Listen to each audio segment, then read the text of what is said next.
let's explore another tool for automatically generating sheets. To begin, click on the Auto Sheet button.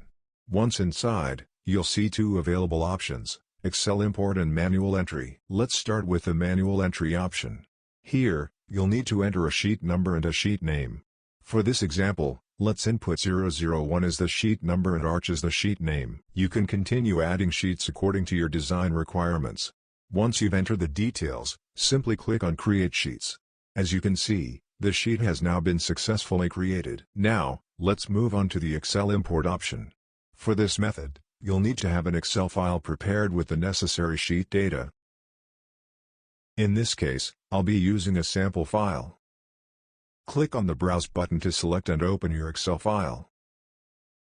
After selecting the file, click on Load. You'll now see that the data from the Excel sheet has been accurately imported and displayed. Once everything looks good, click on Create Sheets to generate all the sheets listed in the file.